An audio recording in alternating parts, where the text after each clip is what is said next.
예, 여러분 반갑습니다. 저는 산업통상부의 산업환경과장입니다. 이상은입니다.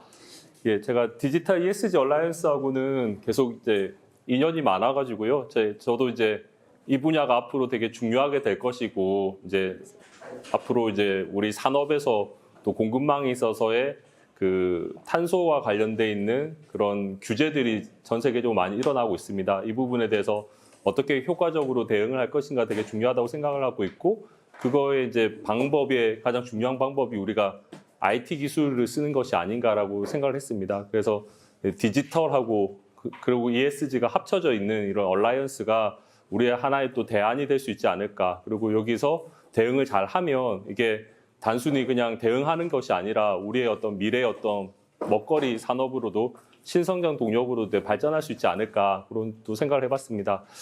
아까 사회자님께서도 말씀을 주셨는데 저희가 이제 최근에 이제 조직 개편이 있어가지고 저희가 에너지 업무는 이제 기후 에너지 환경부로 이제 넘어갔고요. 저희가 이제 산업통상부가 됐습니다. 그래서 좀 더 이제 산업과 통상에 좀 더 집중을 해서 할 수 있지 않을까라는 그런 생각을 하고 있습니다.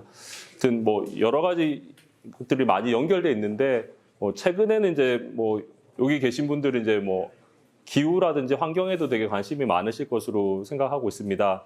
사실 최근에 이제 오늘 또 언론에서 또 많이 나왔지만 국가 이제 2035년 국가 온실가스 감축 목표 NDC 지금 설정하는 회의들을 계속 하고 있거든요. 그래서 사실 저도 오늘 행사장에 올 수 있을까 못 올까 지금 계속 걱정이 많았는데 어쨌든 하여튼 아주 무리를 해서 잠시 왔습니다. 그래서 잠시 이렇게 좀 설명을 드리고 그리고 또 설명만 드리고 조금 하고 바로 일어나도록 하겠습니다. 좀 양해를 해주셔서 감사드리고요. 예, 저희가 좀 생각하는 거는 이제 앞으로 이제 이 탄소라는 부분하고 그다음에 이 부분들이 우리 산업에서의 접목이 중요한데 이제 기존 산업을 어떻게 더 고부가가치화를 할 것인가 그리고 또 새로운 또 신성장 동력을 어떻게 키워낼 것인가 이게 중요한 화두로 오르고 있습니다. 특히 이제 2035년 국가 NDC 목표가 이제 발표가 되고 나면은 이 부분들에 대해서 목표가 높아진 목표에 따라서 더 많은 정부의 지원들이 필요할 것이고 또 기업들 또 이쪽에서의 또 많은 또 기회들을 또 포착하셔서 또 비즈니스 기회를 만들어 나가야 된다고 생각합니다. 그래서 오늘 발표의 제목은 어떤 산업의 어떤 성장 지향형의 어떤 그린 전환을 해 나가는 그런 전략으로 이제 뽑아봤습니다.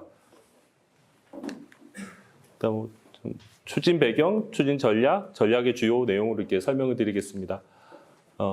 먼저 국제적인 동향입니다. 주요국들의 이제 탄소 규제들이 이제 일어나고 있습니다. 근데 이런 탄소 규제가 단순히 기후만을 위한 규제는 아닙니다. 그들은 이제 기후 대응을 넘어서 어떤 산업 정책으로서 탄소를 통해서 자국의 산업을 키우고 또 보호하고 육성하겠다라는 그런 부분들을 같이 갖고 있습니다. 특히 EU가 이러한 규제들을 이끌어 나가고 있습니다. EU의 규제 중에서는 여러분들 잘 알고 계시던 CBAM이라고 하는 탄소 국경 조정 제도도 있고요. 그다음에 배터리 규정, 그다음에 디지털 제품 여건. 앞으로는 이제 모든 제품에도 이제 우리 사람처럼 이제 여건을 만들어서 얼마만큼 탄소를 배출했는지, 어떤 원료를 쓰고 있는지까지도 정보를 다 알려내야 된다는 그런 규제들도 계속 나오고 있습니다. ESG 공시라든지 공급망 실사 지침이라든지 이런 규제들이 계속 이제 등장을 하고 있는데요. 이런 규제들의 변화의 특징을 좀 세 가지로 한번 정리를 해보자면 과거에는 자기 국가 내에서만 이제 이루어졌던 규제라고 하면 이제 앞으로는 글로벌 무역에도 연결되는 이제 자국 외로 이제 확대되고 있다는 겁니다. 그리고 하나의 사업장 내에서의 규제를 벗어나서 이제는 스콥 3까지 이제 사업장 외까지 이제 보겠다는 부분이고요. 그다음에 생산 과정에서의 규제뿐만 아니라 앞으로는 이제 제품을 만들어 나가는 이제 공급망에서의 전 과정의 탄소 발자국을 다 같이 보겠다고 돼 있습니다. 근데 우리나라 같은 경우는 잘 아시다시피 수출로 먹고 사는 나라인데 이렇게 규제 대응을 제대로 하지 않으면은 우리의 수출이 어려워지고 산업이 어려워질 수밖에 없습니다. 그래서 범국가적인 대응이 지금 기요한 상황입니다. 그래서 국내 여건을 좀 살펴보겠습니다. 근데 국내에서는 아직까지도 대응 역량이나 준비 시간이 많이 부족하다고 합니다. 그래서 어떤 교수님께서는 탄소 문맹이라는 표현을 쓰셨더라고요. 그래서 이런 신조어까지도 등장하고 있습니다. 대한상공회의소가 이제 조사한 내용을 보면은 대응 수준이 이제 100점 만점에 대기업도 아직 43점, 뭐 중소기업도 31점 이렇게 나오고 애로사항으로 가장 많이 얘기하는 것이 측정하는 것까지도 곤란하다. 그러니까 뭐가 어떻게 됐는지도 알아야지 사실 그 다음에 진도가 나갈 수 있는데 얼마만큼 탄소가 나오는지 그걸 산정하고 측정하는 부분도 어렵다라고 얘기를 하고 있습니다. 특히 이런 데이터를 탄소 데이터를 모으는 것에 있어서는 모든 과정들이 다 한계를 많이 드러내고 있습니다. 데이터를 수집하는 단계, 계산하는 단계, 검증, 인증받는 단계, 그다음 보고하는 단계에 있어서도 모두가 다 뭐 인력이 없다. 그다음에 뭐 여러 고객사별로 다양한 기준과 산식을 요구하고 있다. 그다음에 이런 검인증을 하는 데에서의 다 비용도 많이 든다. 그다음에 이런 보고를 하면서 내부의 중요한 영업 비밀이라든지 정보가 유출될 우려가 있다. 이런 얘기들을 많이 하고 있습니다. 그래서 이런 대응들을 제대로 하지 못하면은 수출이 어려운데 그동안에 정부의 지원들도 어찌 보면은 지원 창구들이 좀 혼재돼 있었고 일회성의 간담회 좀 그치지 않았나라는 생각도 듭니다. 그리고 분절돼 있고 중복돼 있고 좀 나눠주기식으로 이게 되어 있었던 부분들이 있는 것 같습니다. 그래서 앞으로는 좀 더 민간의 이해관계자들이 참여하고 협력을 할 수 있는 형태로 가야 될 것 같고요. 이게 공급망에 여러 가지 관련돼 있는 이슈들이다 보니까 하나의 부처, 하나의 기관, 기업이 혼자 해결할 수 없는 형태입니다. 그래서 우리 얼라이언스도 아마 그런 취지에서 아마 만들어진 것으로 생각이 들고요. 그래서 산업 공급망, 그다음 수출, 탄소 규제, 디지털 전환이라는 이 큰 주제에 대해서 전문성을 가지고 있는 기관들이 또 기업들이 그렇게 같이 협업을 해 나가야지만 이 부분들을 대응할 수 있을 것이라고 생각합니다. 그래서 앞으로의 이제 방향에 대해서는 좀 정책의 기조를 정부가 주도하고 규제 중심으로 했었던 부분들을 기업이 참여하고 인센티브를 주는 형태로 좀 바꿔나가야 될 것입니다. 그리고 최근에 다행스럽게도 기업의 인식들도 많이 바뀌고 있습니다. 탄소 중립이 자사 경쟁력에 도움이 된다라고 하는 설문조사가 2022년에는 35% 정도였는데 최근에 이제 나온 대한상위 조사에는 70%까지, 그러니까 불과 한 3년 만에 한 2배 이상 이렇게 오르는 이런 성과들도 보이고 있습니다. 그래서 탄소 중립이라는 부분들이 위기이기도 하지만 또 기회가 될 수 있습니다. 그래서 기존 산업의 경쟁력을 높이고 또 새로운 신성장 동력을 또 만들어낼 수 있는 기회입니다. 그래서 산업 성장형의 그린 전환의 전략은 기업과 함께하고 기업에게 도움이 되는 그런 탄소 중립을 하는 것이 중요하다고 생각합니다.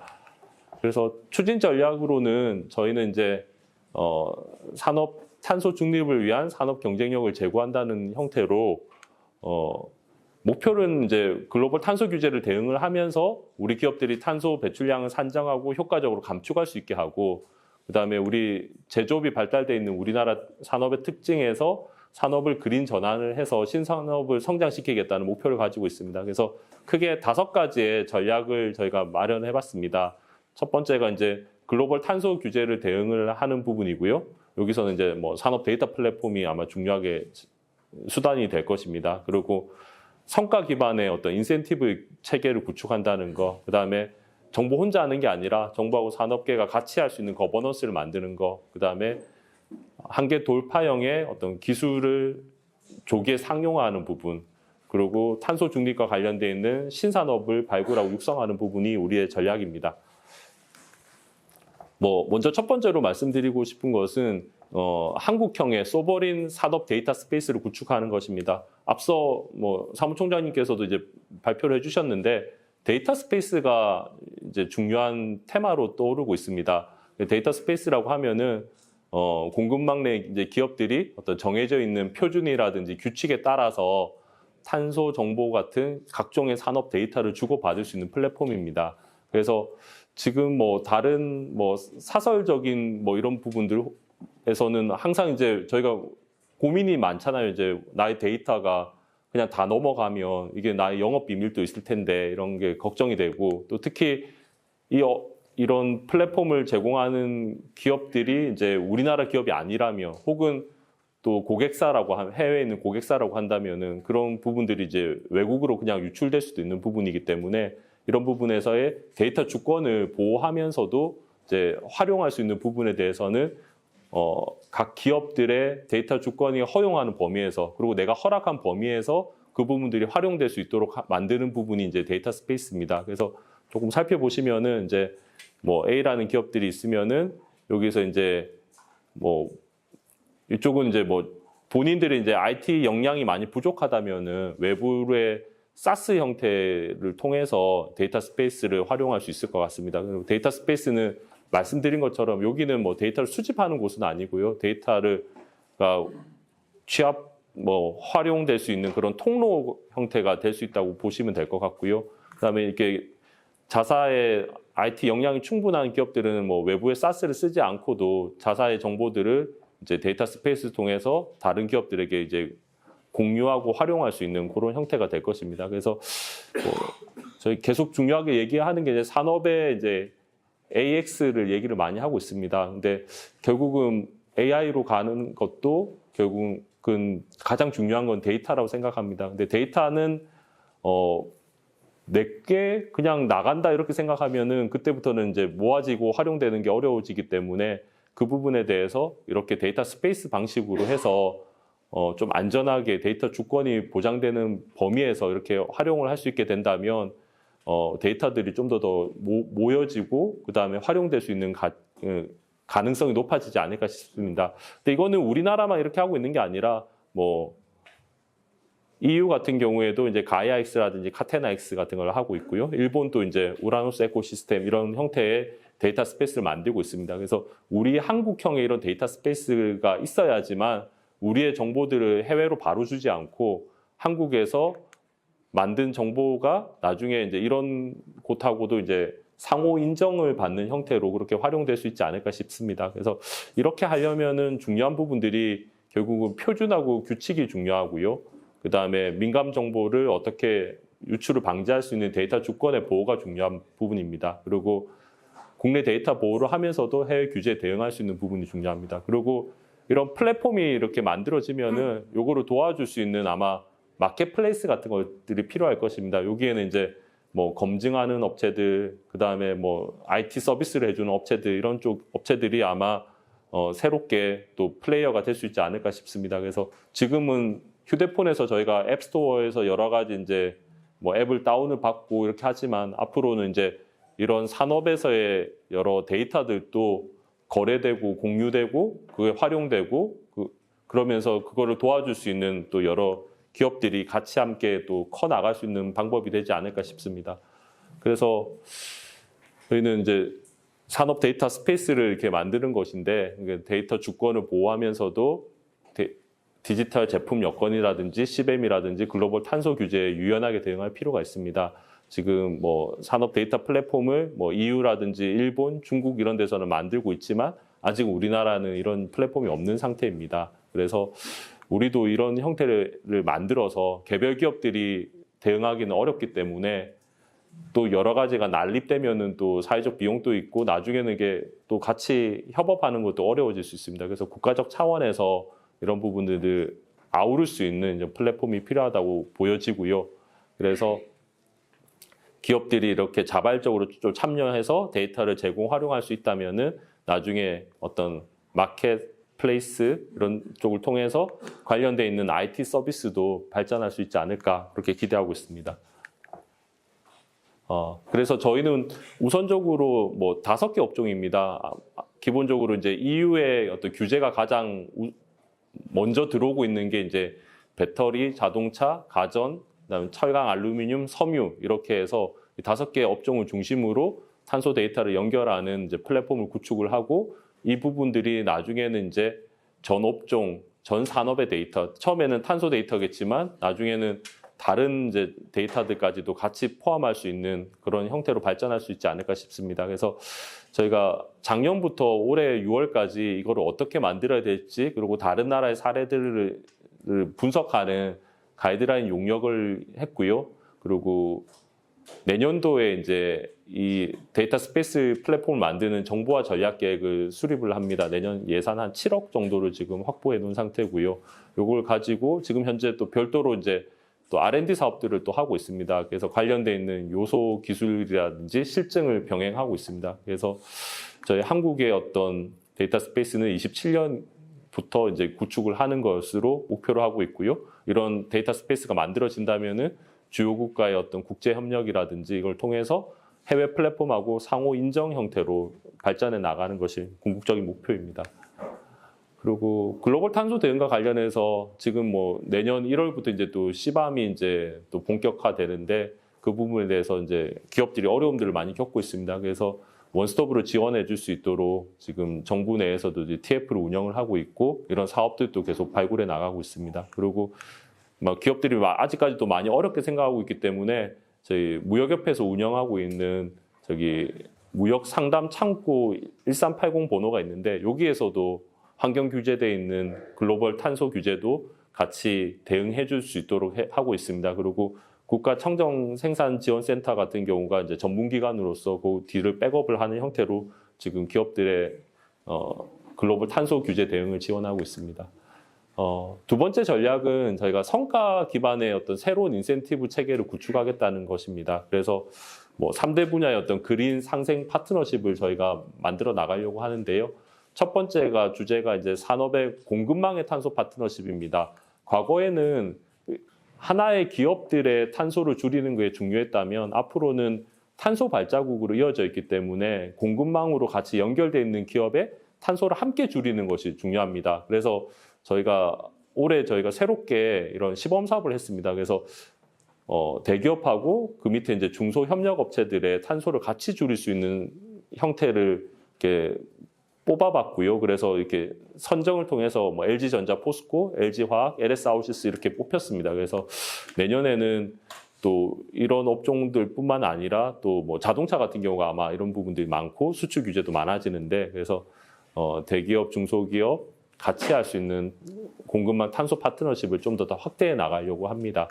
그리고 또 두 번째로 또 필요한 부분들이 이제 이 업종 간의 순환 파트너십입니다. 그래서 한국은 산업단지 이제 기업들이 같이 많이 모여 있기 때문에 어떤 한 기업에서 쓰고 남은 이제 폐열이라든지 부산물 같은 게 또 이웃타에 있는 기업에서 또 활용할 수 있는 그런 구조가 될 수 있습니다. 그래서 이런 순환 경제를 좀 더 활용할 수 있는 이런 파트너십 사업들도 계속 확대해 나가려고 합니다. 그리고 뭐 요즘에 지자체 쪽에서도 관심을 많이 갖고 있기 때문에 지역의 산단들을 좀 몇 개를 모델링을 뽑아서 지역의 어떤 산업단지의 그린 전환을 좀 도와줄 수 있는 어떤 공통 활용의 설비, 인프라를 좀 만들어 나가는 작업도 같이 해 나가려고 합니다. 그래서 그 중에서 이제 공급망 탄소 파트너십에 대해서 조금 설명을 드리자면, 저희가 내년도 예산으로 한 105억 정도를 발굴을 지금 기재부로부터 이제 좀 확보를 해놓은 상태고요. 그래서 탄소 감축 설비의 도입을 지원을 하고, 그 다음에 검증하는 것까지도 같이 지원할 수 있도록 하고 있습니다. 그래서 컨소시엄 형태로 들어오게 되고요. 이거는 이제 공급망으로 연결되어 있는 이제 대기업하고 협력업체들이 같이 들어오게 됩니다. 그래서 컨소시엄한테 최대 50억까지 지원하겠다고 돼 있고 중소기업한테는 비용의 60%, 중견기업에 대해서는 50%까지 지원을 하는 구조로 돼 있습니다.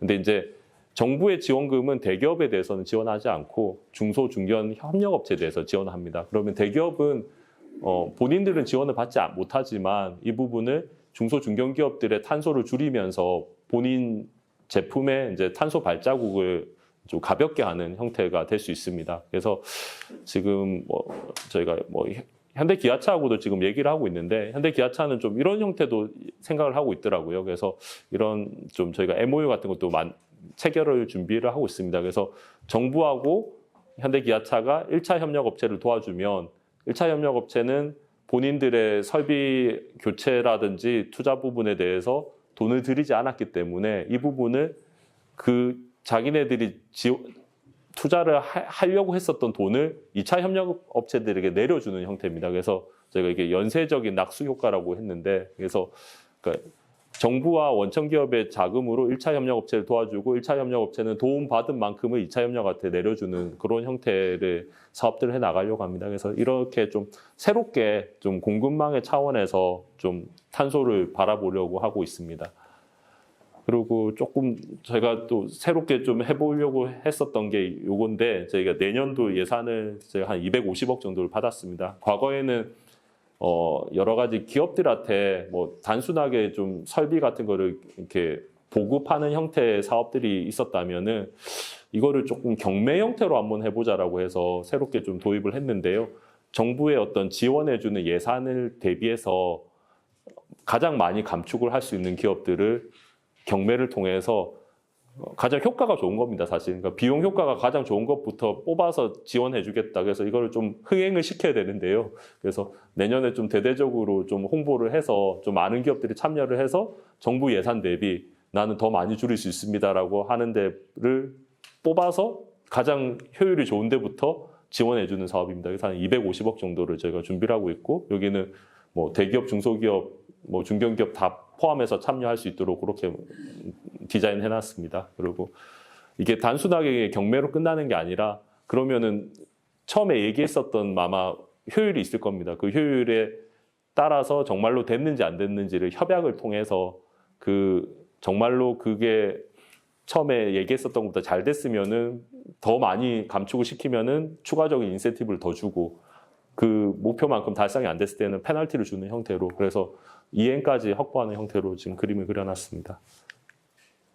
그리고 세 번째 전략은 정부 혼자 가는 게 아니라 산업계랑 같이 가야 된다는 것입니다. 앞으로 이제 저희가 2035 NDC가 아마 다음 주 정도면 아마 발표가 날 텐데요. 2035 NDC가 나오고 나면은 이제 이 도전적인 목표를 우리가 얼마만큼 할 수 있을까에 대해서 걱정들이 많이 있을 겁니다. 그래서 단순히 이제 정부가 밀어붙이는 형태가 아니라 그러니까 산업계랑 같이 이렇게 할 수 있도록 GX 민간협의회를 구성을 하고 앞으로 5년 동안을 어떻게 나갈지에 대한 어떤 기본 계획들을 같이 만들어 나가고자 합니다. 그래서 기존에 저희가 친환경 산업법이라고 있는데 이 법을 GX 추진법으로 이제 전면 개정을 해서 앞서 말씀드렸던 뭐 민간협의회 구성이라든지 경매라든지 협약이라든지 사업평가라든지 인센티브를 도입하는 이런 제도, 그다음 데이터 스페이스 관련돼 있는 부분도 이제 법제화를 해서 좀 더 안정적으로 좀 정부의 정책들을 이끌어 나가려고 합니다.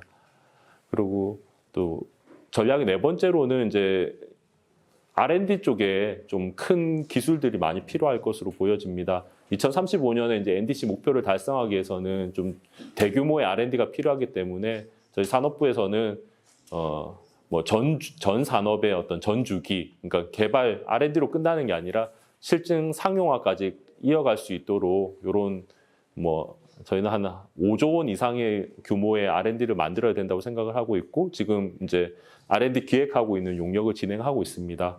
그리고 지금 뭐 다배출 업종 같은 경우가 지금 여러 가지 이제 금융 자본 같은 거를 이제 받아 쓰려고 해도 이제 민간의 이제 자본들은 이제 ESG 쪽으로 투자를 많이 해야 된다라고 하고 있어서 잘 안 가게 되는 경향들이 있습니다. 그래서 이런 부분들은 저탄소를 위한 R&D입니다. 저탄소를 위한 설비 도입입니다. 이런 부분들을 좀 보여줄 수 있도록 좀 다배출 업종을 중심으로 해서 그린 전환의 로드맵을 좀 만들어 보려고 합니다. 그래서 이런 로드맵이 만들어진다면은 이게 소위 말해서 전환금융이랑 연결이 될 수 있습니다. 정부 예산이라든지 녹색금융 같은 경우는 좀 한계가 있기 때문에 좀 이런 부분들이 정말 앞으로 어떤 산업의 그린 전환을 이끌어갈 수 있는 부분이다라고 이제 정부에서 인정을 해주면은 기업들도 그러니까 또 금융회사들도 이거는 전환금융이니까 우리가 지원해줄 수 있는 명분이 생긴다 이렇게 해서 전환금융으로 좀 가져올 수 있을 것 같습니다. 그래서 지금 저희가 뭐 산업부 안에서는 저희가 한 2천억 정도의 지금 탄소 중립과 관련돼 있는 융자를 지원을 하고 있습니다. 이 융자는 장기 저리 형태로 해서 연 이율이 한 1.3% 정도라서 사실 뭐 시중에서 아마 구할 수 있는 아마 대출 중에서는 가장 좋은 혜택일 것 같습니다. 혹시 탄소 중립과 관련해서 좀 투자라든지 혹은 R&D라든지 이런 부분을 고민하고 계신 분이 있으시면은 저희 쪽에 연락을 주시면은 이런 융자 사업들하고도 좀 연결을 해 드리도록 하겠습니다. 그리고 이런 기존 융자뿐만이 아니라 아까 말씀드린 것처럼 어떤 민간에서의 자금을 좀 전환금융으로 좀 활용할 수 있도록 이런 로드맵도 같이 만들어 나가겠습니다.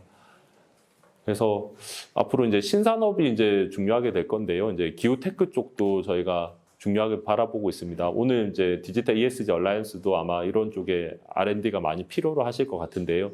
어떤 산업의 AX, DX, GX 이렇게 융합할 수 있는 기술들이라든지 그다음에 글로벌 그린 공급망에 이제 들어갈 수 있는 이제 저탄소 제품들의 이제 R&D를 좀 계속 만들어 나가려고 하고 있고요. 이것도 저희 목표는 한 1조 정도 규모로 한번 R&D를 쭉 모아서 한번 만들어 나가려고 합니다.